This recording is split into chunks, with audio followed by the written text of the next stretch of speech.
Recently मैंने अपनी dream bike हाल ले ली, जो कि ऑन रोड मुझे 3.5 लाख रुपए की पड़ी, और ये सारे पैसे मैंने यूट्यूब की अर्निंग से दिए। और सिर्फ इतना ही नहीं, बल्कि पिछली दिवाली पे मैंने एक लैपटॉप भी लिया था, जो कि मुझे 1 लाख रुपए का पड़ा था, एंड अगेन उसके पैसे भी मैंने यूट्यूब से दिए थे। और अगर राइट नाउ देखा जाए तो मैं चंडीगढ़ के एक पॉश एरिया में रहता हूँ, जहाँ रेंट 15,000 रुपए है। और अगर मैं अपने सारे लिविंग एक्सपेंसेस मिलाऊं तो मेरे हर महीने 30,000 रुपए खर्च हो जाते हैं, और ये सारा खर्चा मैं सिर्फ यूट्यूब की अर्निंग से मैनेज कर रहा हूँ। अब आप में से काफी सारे लोगों को लग रहा होगा कि मैं घमंड दिखा रहा हूँ या फिर फ्लेक्स कर रहा हूँ, लेकिन ऐसा नहीं है। मैं बस आपको ये दिखाना चाहता हूँ कि यूट्यूब की अर्निंग आपको कितना कुछ दे सकती है, और ये सारा काम तो मैंने सिर्फ 35 वीडियोस के अंदर ही किया है। लेकिन राइट नाउ मैंने आपको जो अपनी लग्जरियस लाइफ दिखाई है वो हमेशा से ऐसी नहीं थी। केवल 6-7 महीने पहले की बात है, जब मैं भूखे पेट सो जाता था, सो डैट कि मैं पूरे महीने के कम से कम 20 दिन खाना अफोर्ड कर सकूं। मेरे पास पीने के लिए अच्छा पानी भी नहीं था, और मेरी सिचुएशन कुछ ऐसी हो गई थी कि मैं आसपास कोई छोटी सी शॉप में या फिर मैकडोनल्ड्स में हेल्पर की जॉब ढूंढने ही वाला था, ताकि मैं अपने बिजनेस के लिए पैसे इकट्ठे कर सकूं और उसे रन कर सकूं, और इसी के साथ साथ एटलीस्ट 3 टाइम का खाना अफोर्ड कर सकूं, क्योंकि मेरे अंदर बहुत ही ज्यादा वीकनेस भी आ गई थी। लेकिन मेरी लाइफ में ये ड्रास्टिक चेंज एकदम से हुआ कैसे, वो भी सिर्फ 6 महीने के अंदर। यूट्यूब से कितनी अर्निंग हो जाती है, मेरी बैक स्टोरी क्या है, क्या यूट्यूब को एक सीरियस करियर की तरह लेना चाहिए। आज की 200 की स्पेशल वीडियो में मैं आपको इन सभी क्वेश्चंस का आंसर देने ही वाला हूँ, और साथ ही मैं आप लोगों के साथ अपनी बैक स्टोरी भी शेयर करूंगा और अपनी करंट लाइफस्टाइल भी बताऊंगा, और उसके साथ साथ मैं अपने फ्यूचर गोल्स भी बताऊंगा। अगर आप एक यूट्यूबर है या फिर यूट्यूबर बनने की सोच रहे हैं तो इस वीडियो को लास्ट तक जरूर देखना, क्योंकि हो सकता है मेरी लाइफ स्टोरी कहीं ना कहीं आपको इंस्पायर कर दे कुछ अचीव करने के लिए। तो मेरी कहानी की शुरुआत होती है 9th क्लास से, जब मैं सिर्फ 16 साल का था। ये मेरी लाइफ का वो स्टेज था जहाँ मैं अपनी हर एक चीज में अच्छा कर रहा था। पढ़ाई में मैं सेकंड टॉप पर था, टीचर्स मुझे क्लास का रोल मॉडल बताया करते थे, दोस्तों के साथ भी अच्छी खासी मस्ती हो जाया करती थी, और मैं स्पोर्ट्स में भी अच्छा खासा था। और क्योंकि मैं पढ़ाई में अच्छा था तो 9th खत्म होती 10th में डिसाइड किया जाता है कि मुझे चंडीगढ़ भेज देना चाहिए कोचिंग के लिए, और वो भी नीट की। अब आप लोगों की तरह मैं भी एक मिडिल क्लास से आता हूँ, और हमारे पास करियर के नाम पे 2-3 चीजें ही होती है, या तो इंजीनियर, या तो डॉक्टर, या फिर सिविल सर्वेंट। और क्योंकि मेरा बड़ा भाई ऑलरेडी इंजीनियरिंग कर रहा था तो मेरे लिए डॉक्टर ही एक सही लाइन देखी गई करियर के तौर पे। अब मैं ये रैंकिंग के कंपटीशन में आगे रहूं, इसलिए मुझे 10th क्लास में ही कोचिंग भेज दिया गया था। ऑल्दो ये डिसीजन मैंने अपने आप से लिया था, लेकिन इसके पीछे काफी सारे अलग अलग फैक्टर्स थे जो कि मैं डिस्क्लोज नहीं कर सकता। लेकिन स्टिल मैं कभी भी अपने आप को जॉब करते हुए इमेजिन नहीं कर पाता था। जब मैं मेडिकल की तैयारी कर रहा था उस टाइम पे भी मैं यही इमेजिन किया करता था, या तो मैं खुद का हॉस्पिटल बना लूंगा या फिर खुद की एक फार्मेसी रन करूंगा। और 10th के एंड में आते आते मैंने कोचिंग में भी अच्छी खासी रैंक गेन करना स्टार्ट कर दी थी। कोचिंग के अंदर भी एक अलग ही स्ट्रगल होता है। जो लोग अभी कोचिंग जा रहे हैं वो मेरी इस बात को समझ पा रहे होंगे, लेकिन स्टिल कंपटीशन को बीट करते हुए मैंने वहां पे भी किसी तरह रैंक गेन करना स्टार्ट कर दिया था, और मुझे ये रियलाइज हो गया था कि अगर मैं चाहूँ तो मैं नीट भी क्लियर कर सकता हूँ। लेकिन ये चीज उतनी भी सिंपल नहीं थी जितनी दिख रही थी। ऑल्दो मेरी रैंक आना तो स्टार्ट हो गई थी, लेकिन मुझे ये भी रियलाइज हो गया था कि अगर मैं अपना नीट क्लियर कर भी लेता हूँ तो मुझे अपनी जिंदगी के 10 साल एटलीस्ट वो करके निकालना पड़ेगा जो मैंने अपने पिछले 1 साल के अंदर किया है, सिर्फ पढ़ाई। और अपने 10 साल इन्वेस्ट करने के बाद जाके मुझे कोई अच्छी नौकरी मिलती या फिर मैं अपने खुद का बिजनेस स्टार्ट कर सकता था, और ये चीज मुझे बिल्कुल भी वर्थ ही नहीं लग रही थी। मेरे अकॉर्डिंग 20 से लेकर 30 की एज वो होती है जहाँ पे बंदा अलग अलग चीजें एक्सप्लोर करता है, खुद के बारे में जानता है, दुनिया के बारे में जानता है, और जीने का एक तरीका ढूंढता है। और अगर मैं अपना मेडिकल करियर ही परस्यू करता रहता तो कहीं ना कहीं मेरे 20 से लेकर 30 तक की एज में कम से कम 15 घंटे डेली मेरी पढ़ाई करने में निकल जाती। और इन सबके सिवाय जो घर वाले मेरे ऊपर लाखों और करोड़ों खर्च करने वाले थे वो अलग। और ये चीज मेरे को टोटली बर्दाश्त नहीं हो रही थी, और अंदर ही अंदर कहीं ना कहीं मेरे दिमाग में 24 घंटे चला करती थी। और ये चीज ने मेरे दिल और दिमाग में इतना ज्यादा कब्जा कर लिया कि एंड में मैंने वो चीज करी जो मैंने कभी सोची भी नहीं थी। अपनी पूरी हिम्मत इकट्ठी करके मैंने अपने घर वालों को कह दिया कि मैं कोचिंग कंटिन्यू नहीं करना चाहता। अब मेरे पापा ऑलरेडी मेरी कोचिंग पे लाखों रुपए खर्च कर चुके थे, और उसके बाद कोई ऐसा डिसीजन लेना ऑब्वियस सी बात है कहीं से भी नॉर्मल नहीं था, ना उनके लिए ना मेरे लिए। और ये वही मोमेंट था जहाँ से मेरा डाउनफॉल स्टार्ट हो गया, क्योंकि मुझे एक लूजर का टैग दे दिया गया था, क्योंकि मैं कोचिंग छोड़ के आया था और एक नए स्कूल में मैंने कॉमर्स स्ट्रीम को चूज कर लिया था। लगभग स्टार्टिंग के 6 महीने तो मुझे घर में हर रोज ताने बजा करते थे कि इसने कोचिंग छोड़ दी, इससे पढ़ाई नहीं हुई, इसने अपना टैलेंट वेस्ट कर दिया, देखो वो भी कोचिंग जा रहा है, ये भी नीट कर रहा है, उसका भी ये हो गया, उसका भी वो हो गया, एंड सो ऑन। और ये चीज कंटिन्यू रही 12th क्लास तक। अब जब मैं कोचिंग छोड़ के आया था तो वो लॉकडाउन वाला पीरियड था, इसलिए घर में रहने के सिवाय मैं कुछ और कर भी नहीं सकता था। और ऐसे ही एक दिन ऑनलाइन बिजनेस स्टडीज की क्लास लगाते हुए मैं इंस्टाग्राम चला रहा था, जहाँ पे मुझे काफी सारे ऐसे इन्फ्लुएंसर दिखे जो कि इंस्टाग्राम से ही अर्निंग कर रहे थे और काफी ज्यादा अच्छी खासी लाइफस्टाइल जी रहे थे। और ये चीज ने मुझे बहुत ही ज्यादा क्यूरियस कर दिया कि ये ऐसा क्या कर रहे हैं जिसकी वजह से ये ऐसी लाइफस्टाइल जी पा रहे हैं, और यहाँ मैं अपने घर वालों के ताने सुन रहा हूँ। तो मैंने भी एक इंस्टाग्राम पेज बनाया और उन लोगों को डीएम करने लग गया ताकि मुझे एटलीस्ट थोड़ी सी इन्फॉर्मेशन मिल सके। ऑल्दो उनके कभी भी मुझे रिप्लाई नहीं आए, लेकिन एक बंदे ने मुझे अपना कोर्स पिच करा, और उसने कहा कि अगर मैं ये कोर्स कर लेता हूँ तो मुझे इंस्टाग्राम की पूरी मार्केट समझ आ जाएगी और मुझे पता चल जाएगा कि ये लोग अमीर कैसे हुए हैं। अब वो बंदा मुझे वो कोर्स 1000 रुपए में बेच रहा था, लेकिन मेरे पास एक फूटी कौड़ी नहीं थी उसे देने के लिए, क्योंकि उस टाइम पे मेरे पास जीपे भी नहीं था, और अगर मैं अपने घर वालों से पैसे मांगता तो ये आग में घी डालने जैसा हो जाता, क्योंकि वो कहते कि तू इतना बेवकूफ है कि ऑनलाइन किसी पे भी भरोसा करके उनको पैसे दे रहा है, और ये ऑनलाइन कोर्स होता क्या है, क्या होगा इससे, असली कोर्स तो तू छोड़ के आ गया। तो इसी डर से मैंने अपने घर वालों से पैसे नहीं मांगे और मैंने उस बंदे को अपनी पूरी सिचुएशन बताई कि मेरे साथ क्या चल रहा है, मेरे को इस कोर्स की कितनी ज्यादा जरूरत है, जिससे मुझे ये भी पता चला कि वो बंदा खुद दिल्ली में रहता है और मेरी एज का ही है और वो मेरी सिचुएशन को पूरी तरह से समझ सकता है। इसलिए उसने 1000 रुपए के कोर्स को मेरे को 200 में देने के लिए तैयार हो गया। अब आप लोग सोच रहे होंगे कि अगर ये 1000 से 200 में आ गया तो फ्री में ही दे देता, और यही चीज मैंने उससे भी कही। और उस टाइम पे उसने मेरे से एक बात कही जो कि उस टाइम पे तो मुझे रेलिवेंट नहीं लगी थी, लेकिन अगर आज मैं पीछे मुड़ के देखूं तो उसी एक बात ने मेरी लाइफस्टाइल को पूरी तरह से चेंज कर दिया। उसने मुझे कहा कि उसके मेंटोर ने उसे एक चीज सिखा रखी है कि कभी भी कोई भी नॉलेज फ्री में मत देना, भले उस चीज के तुम 100 रुपए लो, 200 रुपए लो, लेकिन लो जरूर, क्योंकि जो भी चीज तुम फ्री में दोगे अल्टीमेटली तुम उसकी वैल्यू गिरा दोगे, सामने वाला उसकी वैल्यू कभी भी नहीं करेगा। अब उस टाइम जैसे मेरी सिचुएशन थी उस टाइम पे तो मुझे कुछ भी मिल जाता तो मैं उसकी वैल्यू जरूर करता, लेकिन ये चीज मैं उसे नहीं समझा सकता था। इसलिए मैंने एक बहुत ही गलत काम किया जो कि आज तक मेरे घर पे नहीं पता।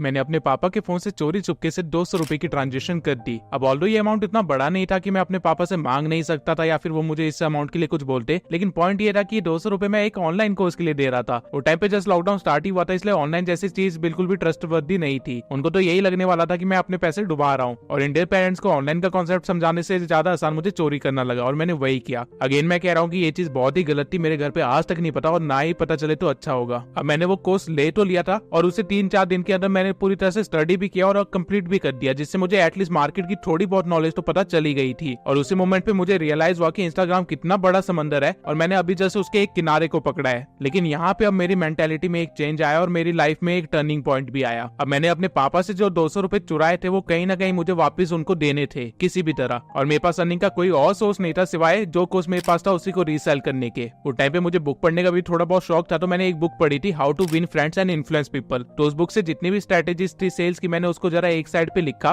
और उन्हीं स्ट्रेटेजीज को फॉलो करके मैं उसी कोर्स को रीसेल करने की कोशिश में लग गया। मैं सुबह 9 बजे अपना फोन लेके बैठ जाता था और रात के 9 बजे तक अपने फोन से लोगों को मैसेज किया करता था, उनको कन्विंस किया करता था कि वो मेरे से कोर्स बाय कर ले। और बड़ी मुश्किल से 1 महीने के अंदर मैं सिर्फ 3 ही क्लाइंट क्लोज कर पाया, जिससे मैंने लगभग 1000 रुपए कमाए थे। मुझे पूरे 1 महीने की मेहनत के सिर्फ 1000 रुपए मिले थे, और वो 1000 रुपए ऑब्वियसली पापा के अकाउंट में गए थे और मैंने उनको कुछ नहीं बताया कि 1000 रुपए आया है या क्या हुआ है। और अच्छी बात ये थी कि उनके फोन से 200 रुपए की ट्रांजेक्शन हुई है, ऐसी कोई भी चीज उनको बिल्कुल भी पता नहीं चली थी। अब मैंने 1000 रुपए तो अर्न कर लिए थे, लेकिन मुझे यहाँ से ग्रोथ चाहिए थी। मुझे समझ आ गया था कि मैं ऐसे तो काम नहीं कर सकता, मुझे एक मेंटोर की जरूरत है जो कि मुझे अच्छे से समझा सके कि ये मार्केट काम कैसे कर रही है, कैसे लोगों को पिच किया जाता है, कैसे सेल्स की जाती है। और इंस्टा पे ही मैसेज कर करके मुझे काफी सारे लोग खुद मेंटोरशिप के लिए पिच भी किया करते थे, खुद मैं मेंटोर ढूंढ भी रहा था, और मुझे एक बंदा मिलता है जिसने कहा कि उसकी मेंटोरशिप 3000 रुपए की है। अब अगेन मेरे पास पैसे तो नहीं थे, लेकिन वो मेंटोरशिप मेरे लिए बहुत ही जरूरी थी। तो मैंने अगले 2 महीने लोगों को मैसेज करता रहा, डीएम करता रहा, उनको मैं कन्विंस करता रहा कोर्स बाय करने के लिए, और एंड में जाके मैंने 2 महीने के बाद जाके कहीं 3000 रुपए इकट्ठा कर पाया। ये सब के दौरान मुझे इतना फोन चलाना पड़ा जितनी मुझे आदत भी नहीं थी, और एक बार तो मैं बीमार भी हो गया था ज्यादा फोन चलाने की वजह से। मुझे लिटरली फोन की स्क्रीन पे देख के उल्टी आ जाती थी, क्योंकि मुझे इतनी स्क्रीन टाइम की बिल्कुल भी आदत नहीं थी। और जब आप लोगों से 4-4 घंटे बात करो और उसके बाद में एंड में वो ना बोल दे तो वो फीलिंग भी एक अलग ही फीलिंग होती है। इसलिए कहते हैं कि सेल्स हर किसी की बात नहीं है, क्योंकि सेल्स में आपको जितनी रिजेक्शन मिलती है आपको अपने प्रपोजल में भी उतनी रिजेक्शन नहीं मिलेगी। अब मैंने 3000 रुपए इकट्ठा तो कर लिए थे, लेकिन वो 3000 रुपए आए मेरे पापा के अकाउंट में ही थे, और अगर मुझे आगे उस बंदे को वो 3000 रुपए देने थे तो ऑब्वियसली मुझे पापा से वो पैसे तो लेने ही थे। तो मुझे अल्टीमेटली पापा को सारी चीज समझानी पड़ी कि क्या चल रहा है। ऑल्दो उनको मैं डीप में तो कुछ नहीं समझा पाया, लेकिन मैंने उनको किसी तरह बस बता दिया कि मुझे 3000 रुपए चाहिए। अब ये सुनने में कोई इतना बड़ा टास्क नहीं लग रहा है, लेकिन मैं आपको बता दूं कि मैं बहुत ही इंट्रोवर्ट टाइप का बंदा था, इतना ज्यादा इंट्रोवर्ट कि अगर मेरे पास कोई काम ना हो तो मैं अपना मुंह ही नहीं खोलता। इवन मैं अपने बेसिक नीड्स के लिए भी अपने घर वालों से पैसे मांगने में हेजिटेट करता था। मैक्सिमम पैसे जो मैंने आज तक अपने घर वालों से मांगे थे वो 500 रुपए थे बर्थडे पार्टी के लिए, और इवन अपने बर्थडे के लिए भी मैं आधे से ज्यादा पैसे पहले ही बचा के रखता था ताकि मुझे घर वालों से ज्यादा मांगने ना पड़े। अब ऐसी सिचुएशन में एकदम से मुझे 3000 रुपए मांगने पड़े अपने घर वालों से, तो ये मेरे लिए तो बहुत ही बड़ी चीज थी। इवन मैं ये ढंग से बोल भी नहीं पा रहा था कि मुझे इतने रुपए चाहिए। वो मैंने जब उनको बाद में सारी चीजें एक्सप्लेन करी कि देखो आपके अकाउंट में इतने इतने ट्रांजेक्शन आई है, ये सारे इनकम मेरी वजह से आई है और मुझे यही वापस चाहिए, तब जाके वो पैसे मुझे मिले हैं। अब मैंने वो पैसे ले तो लिए और उस मेंटोर को दे भी दिए, लेकिन अगेन यहाँ पे मैं एक ट्रैप में फंस गया था। अगर गलती से वो बंदा एक स्कैम निकलता तो मेरे 3000 रुपए गए थे, और ये चीज ऑलरेडी मेरे घर पे पता चल चुकी थी कि मैं 3000 रुपए लिए हैं, तो वो कहीं ना कहीं मेरे से जरूर पूछते कि उन 3000 रुपयों का किया क्या। लेकिन मेरी किस्मत अच्छी थी कि वो बंदा स्कैम नहीं निकला, और उसने मेरे को काफी सारी स्ट्रेटेजीज सिखाई जिनको मैंने लेटर ऑन फॉलो भी किया। अब जो स्ट्रेटेजीज उसने सिखाई थी और जो बिजनेस मॉडल उसने सिखाया था उसमें ऐसा करना था कि मुझे लोगों को मेंटोरशिप देनी थी जूम कॉल्स के थ्रू, और उनको सेल्स के लिए पिच भी जूम कॉल के थ्रू ही करना था। तो बेसिकली मुझे टोटली स्ट्रेंजर लोगों से बात करनी थी जूम कॉल पे। अब एज एन इंट्रोवर्ट जो अपने दोस्तों से ही मुश्किल से बात करता हो, उसके लिए स्ट्रेंजर से बात करना और उनको चीजें समझाना बहुत ही बड़ा टास्क था। लेकिन स्टिल पैसे तो कमाने थे कुछ भी करके। तो मैंने अपनी सारी पर्सनैलिटी को एक साइड फेंका और काम पे लग गया। अब मैं महीने के आराम से 10 से 12 हजार रुपए तक कमा रहा था पूरे महीने काम करने के बाद। लेकिन मैं इतने में भी सेटिस्फाई नहीं था। पूरे महीने काम करने के बाद 10 से 12 हजार रुपए कुछ भी नहीं होते और मुझे पता था कि मैं अपनी इनकम को ज्यादा कैसे कर सकता हूँ, क्योंकि मेरे मेंटोर ने वो चीज मेरे को ऑलरेडी पहले बता रखी थी, लेकिन मैं फॉलो नहीं कर रहा था। मुझे फॉरेन क्लाइंट्स को क्लोज करना था अगर मुझे अपनी इनकम को बढ़ाना था, लेकिन मैं ऐसा कर नहीं रहा था क्योंकि मुझे फिर उनसे इंग्लिश में बात करनी पड़ती। प्रॉब्लम ये नहीं थी कि मुझे इंग्लिश नहीं आती, प्रॉब्लम ये थी कि इंग्लिश में बात करते करते मेरा गला बहुत सूखता था, मैं अटकता बहुत था, क्योंकि इससे पहले मैंने कभी भी इतने सारे लोगों से बात नहीं करी थी। हिंदी में चीजें समझाना फिर भी आसान है क्योंकि यहाँ पे आप अपनी लोकल लैंग्वेज में अपनी मदर टंग में चीजें समझा सकते हो, लेकिन एक फॉरेन ऑडियंस को कुछ समझाना मुश्किल होता है। और क्योंकि ये चीज मैंने कभी पहले की भी नहीं थी तो मेरे लिए तो बहुत ही ज्यादा मुश्किल थी। लेकिन अगेन मैंने यहाँ पे भी अपनी सारी कंफर्ट को साइड में रखा एंड अगेन मैं फॉरेनर क्लाइंट्स को पिच करना स्टार्ट किया, उनको क्लोज भी किया और काफी अच्छी खासी अर्निंग भी करी। अब मैं महीने की सिर्फ 3 ही क्लाइंट क्लोज किया करता था और उनसे ही 24,000 रुपए ले लिया करता था। लेकिन प्रॉब्लम ये थी कि मैं चाह के भी अब 3 क्लाइंट से ज्यादा क्लोज नहीं कर पा रहा था। ज्यादा से ज्यादा 4 हो पाते थे लेकिन उससे ज्यादा नहीं, क्योंकि अल्टीमेटली सारा काम तो मुझे ही करना पड़ रहा था, इसलिए मैं स्केल नहीं कर पा रहा था, मैं उसी पे अटक गया था। और सिर्फ यही प्रॉब्लम नहीं थी, अब मेरी 11th क्लास लगभग यहाँ पे कंप्लीट हो चुकी थी और 12th क्लास स्टार्ट हो गई थी। अब बार बार स्कूल खुल रहे थे, बंद हो रहे थे, खुल रहे थे, बंद हो रहे थे, जिसकी वजह से मेरा काम भी काफी ज्यादा फ्लक्चुएट कर रहा था। और इस सब के सिवाय मैं सिर्फ इंस्टा पे नहीं टिका रहा। जब मेरे पास पैसे आए तो मैं अलग अलग कोर्सेज खरीदा भी करता था, उनसे सीखा भी करता था और काफी सारे अलग अलग बिजनेस भी ट्राई करे, जिसमें से एक यूट्यूब भी था। और ये सब करते करते मेरे काफी सारे पैसे डूबे भी है, काफी लोगों ने मुझे स्कैम भी किया है, काफी सारे बिजनेस नहीं भी चले हैं। लेकिन अल्टीमेटली मेरा नेटवर्क काफी स्ट्रॉन्ग हो गया था, जिसने मेरे को काफी मदद करी, क्योंकि इंस्टाग्राम पे अब मैंने अच्छी खासी अपनी एक पहचान बना ली थी। आधे से ज्यादा लोगों को मैं ही मेंटोर किया करता था और मेरे मेंटीज भी काफी अच्छा काम कर रहे थे, तो लोग मुझे जानने लग गए थे। अब देखा जाए तो मैं दोबारा से अपनी लाइफ में कहीं ना कहीं स्टेबल हो गया था। मैं एटलीस्ट खुद को लूजर की तरह तो नहीं देख रहा था। जिस तरह मैं 9th में अपनी हर एक फील्ड में अच्छा कर रहा था,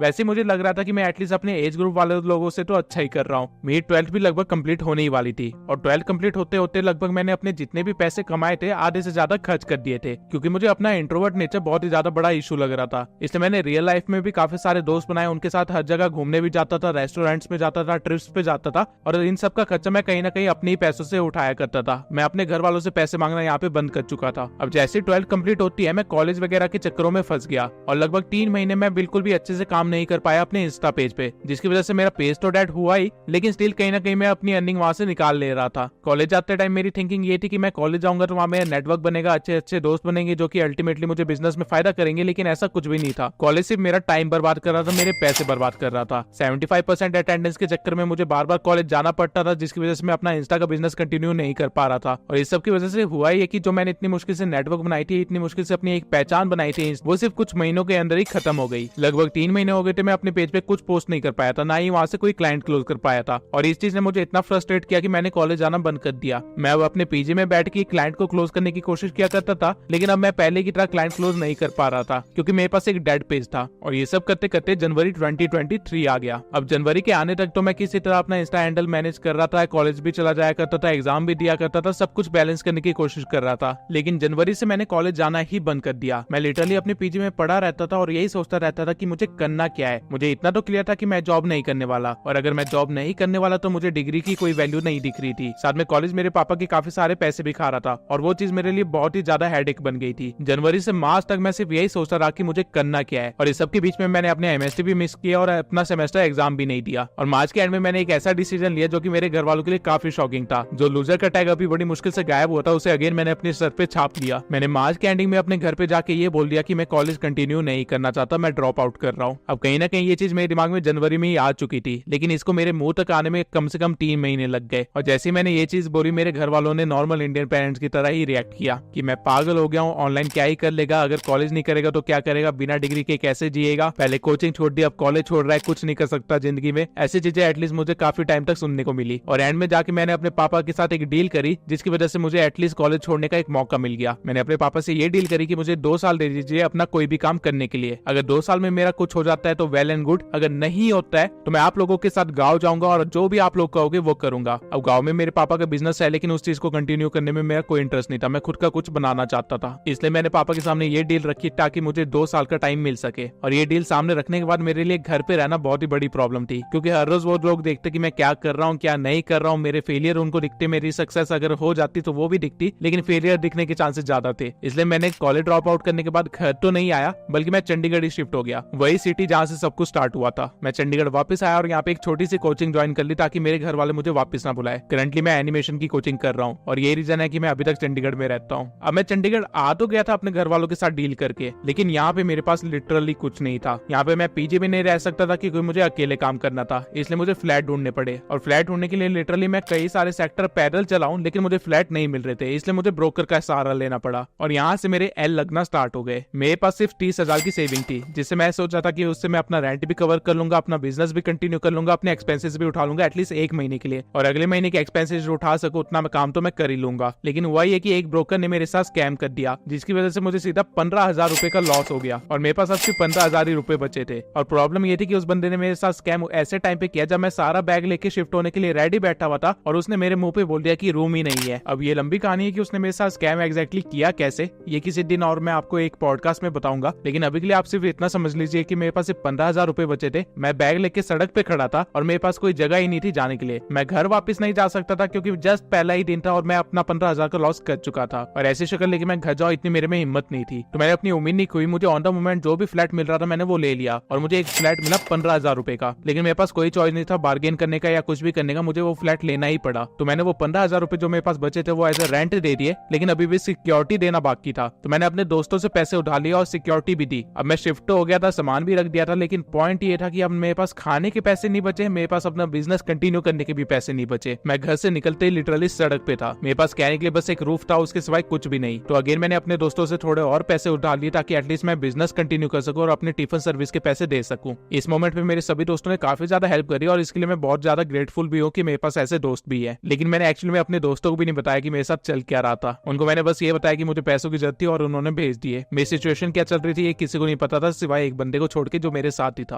अब मैंने बिजनेस के लिए 10,000 रुपए जुगाड़ लिए थे और अगले दिन से काम पे भी लग गया। मैंने अपने डेड पेज को दोबारा ग्रो करने की कोशिश की, लेकिन वो तो नहीं हो रहा था। तो मैंने सोचा कि मैं सिर्फ क्लाइंट पे फोकस करता हूँ, पेज की ग्रोथ भाड़ में गई। मैं टिफिन सर्विस के पैसे दे दिए थे और मैं कोचिंग भी जा रहा था, और कोचिंग में पैदल आया जाया करता था ताकि मेरे रैपिडो को पैसे खर्च ना हो। मैं लिटरली उस टाइम पे 12-12 घंटे भी काम कर रहा था। कई बार मैं रातों को सोया भी नहीं हूँ, 3-4 रातें मैं ऐसे काम करते करते निकाल दी थी। और टिफिन सर्विस के भी पैसे मैंने 30 दिन के नहीं दिए थे, सिर्फ 20 दिन के ही दिए थे। इसलिए मैं एक एक दिन छोड़ के खाना खाया करता था ताकि पूरे महीने एटलीस्ट मैं खा पाऊं। जो फ्लैट मैंने लिया था इसमें फ्रिज नहीं था, तो ऑब्वियसली मुझे ठंडा पानी तो नहीं मिल रहा था, और जून की पीक गर्मी में मैं यहाँ बिना ठंडे पानी के रह रहा था। मैंने एक मटका तो बाय कर लिया था, लेकिन उससे ज्यादा ठंडा पानी नहीं होता था। अब मेरे पास ना नेटवर्क बचा था, ना मेरे पास कनेक्शन बचे थे, इसलिए मेरे पास काम भी नहीं बचा था। इसलिए मैं लिटरली 30 रुपए में भी लोगों की रील एडिट कर रहा था ताकि मेरे पास कुछ तो पैसे आए कम से कम। और ये करते करते मेरा 1 महीना भी निकल गया और मैं कोई भी क्लाइंट क्लोज नहीं कर पाया। मैं ऑलरेडी कर्जे में था, मेरे पास क्लाइंट्स भी नहीं थे, मेरे सारे बिजनेस प्लान फ्लॉप हो चुके थे, और ना ही मेरे पास अब इतने पैसे बचे थे कि मैं आगे कोई और बिजनेस प्लान ट्राई भी कर पाऊं। और मेरी इस सब सिचुएशन के बारे में किसी को नहीं पता था, न मेरी फैमिली को, न मेरे फ्रेंड्स को, सिर्फ मुझे ही पता था। अगले महीने मैंने पहले वीक में किसी तरह एक क्लाइंट को क्लोज किया 30,000 रुपए के लिए, जिससे एटलीस्ट मुझे ये तो सिक्योर हो गया था कि अगले 2 महीने में आराम से निकाल सकता हूँ। लेकिन अगेन ये वो चीज नहीं थी जिसके लिए मैंने कॉलेज छोड़ा था। अब मैं काफी ज्यादा टेंशन में भी आ गया था, मैं यहाँ अकेला रहता था तो काफी लोनली भी फील होता था, किसी को अपने बारे में बता भी नहीं सकता था, और इस सब ने कहीं ना कहीं मुझे बीमार भी किया, काफी ज्यादा अंदर से वीक भी कर दिया। लेकिन स्टिल मेरे पास कोई ऑप्शन नहीं था। मेरे को जितना काम मिल रहा था मैं करने के लिए तैयार था, जितने सस्ते में मिल रहा था करने के लिए तैयार था, और मैं 12-12 घंटे भी काम कर रहा था। ऐसे ही छोटे मोटे काम करके मैं अपने हर महीने के एटलीस्ट टिफिन सर्विस के पैसे सिक्योर करता था, और महीने में अगर मुझे एक क्लाइंट भी मिल जाए तो उससे मेरा रेंट सिक्योर हो जाता था। और ऐसे ही करके मैं 2-3 महीने और निकाल दिए। और फिर अगस्त में मुझे समझ आ गया था कि मैं ऐसे काम तो आगे नहीं बढ़ा सकता, मुझे एटलीस्ट एक सोर्स ऑफ पैसिव इनकम चाहिए ही चाहिए। तो अगेन मैं वापस आया यूट्यूब पे। लेकिन जितना एक्सपीरियंस मैंने यूट्यूब पे गेन किया था, मुझे पता था कि यहाँ पे जल्दी ग्रोथ जैसी कोई भी चीज एग्जिस्ट नहीं करती। अगर मैं यहाँ पे आया हूँ तो एटलीस्ट 6 महीने का माइंडसेट तो लेके आना ही पड़ेगा मुझे। और क्योंकि मेरे पुराने चैनल से मेरे को काफी ज्यादा एक्सपीरियंस हो गया था, तो मुझे इस बार श्योर करना था कि मैं इस बार परफेक्टली हर चीज स्टार्ट करूँ, क्योंकि इस बार मैं रिस्क नहीं ले सकता था, मेरे पास इतना टाइम बचा ही नहीं था। तो मैंने मार्केट को एनालाइज किया, डिमांड देखी, अभी एडिटिंग स्टाइल कैसे चल रहा है वो देखा,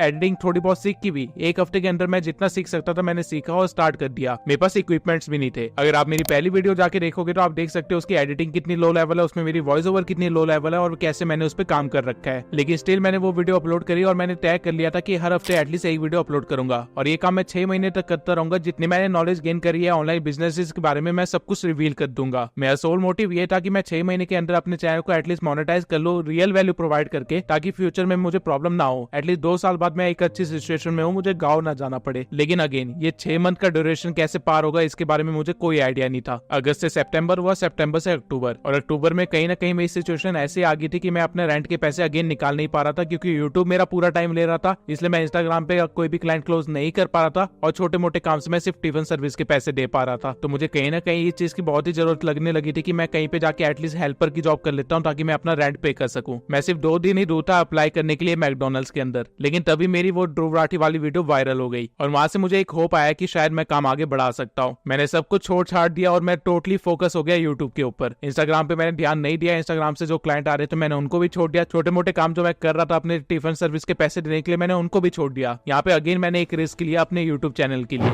और बाकी कहानी आपको पता ही है। मैंने अपने 100 के स्पेशल वाली वीडियो में अपनी पूरी यूट्यूब की कहानी बता रखी है, आप उसे भी देख सकते हैं। अब मेरे यूट्यूब चैनल को लगभग 7 महीने हो चुके हैं और इस पे अभी 35 वीडियोस हैं, जहाँ पे स्टिल मैं अभी अपने कंफर्ट जोन में नहीं हूँ। मैं अभी भी 24 घंटे काम करने के लिए तैयार बैठा रहता हूँ। कोचिंग मेरी अभी भी चल रही है, लेकिन मैंने इंस्टाग्राम के बिजनेस बंद कर दिया। मैं टोटली यूट्यूब पे डिपेंडेंट हो चुका हूँ। और अब आता है वो मेन क्वेश्चन जो आप सब जानना चाहते थे कि यूट्यूब से कितनी अर्निंग होती है। तो मैं सच कहूँ तो मुझे भी अंदाजा नहीं था कि यूट्यूब से इतनी अर्निंग होती है कि 6 महीने के अंदर मेरी लाइफस्टाइल ही चेंज हो जाएगी। अगर मैं आपको अपनी टोटल अर्निंग बताऊं जो मैंने यूट्यूब से करी है, तो मैं आपको बता देता हूँ कि अभी तक मैंने अपने एडसेंस से 3 लाख रुपए तक कमाए हैं और वही स्पॉन्सरशिप से लगभग 2,50,000 तक कमाए हैं। ओवरऑल ये 5.5 लाख या 6 लाख तक के करीब है और ये सारी इनकम सिर्फ यूट्यूब से आई है, वो भी सिर्फ 35 वीडियोस के अंदर। और इसी वजह से मेरी सिचुएशन रातों रात इतनी ज्यादा चेंज हो गई। जहाँ मेरे पास पहले खाने के भी पैसे नहीं थे, वहाँ मैं अच्छा खासा खाना खा भी रहा हूँ, अपने दोस्तों को ट्रीट्स भी दे रहा हूँ, अपने लिए एक व्हीकल भी खरीद लिया अपने पैसों से। जिस रूम में मैं रहा करता था उसी रूम को काफी ज्यादा मॉडिफाई भी कर दिया, काफी अच्छा खासा यहाँ पे अरेंजमेंट कर लिया अपने रहने के लिए। और अभी मेरे पेरेंट्स को मैं फेलियर नहीं दिखता, बल्कि मेरे पापा खुद मेरी तारीफ करते हैं अपने मैनेजर्स वगैरह के सामने, अपने कलीग्स वगैरह के सामने। मैं कहीं ना कहीं अभी भी वही इंट्रोवर्ट इंसान हूँ जो कि लोगों से बात करने में डरता था, इसलिए मैंने अभी तक अपना फेस रिवील नहीं किया है, लेकिन बहुत जल्दी वो चीज भी चेंज होगी। अब आप लोगों का क्वेश्चन होगा कि क्या आपको यूट्यूब एज अ करियर देखना चाहिए या नहीं, तो आई गेस इसका जवाब आपको मिल ही गया होगा। लेकिन अगेन ये आपकी लाइफ है, आपके डिसीजन है, आपको देखना है कि आप वो सारी चीजें कर सकते हैं, वो सारे स्ट्रगल फेस कर सकते हैं या नहीं। अगर मैं अपनी लाइफ में पीछे मुड़ के देखूं तो मैंने हर मोमेंट पे कहीं ना कहीं रिस्क लिया है, छोटे से लेके बड़े तक।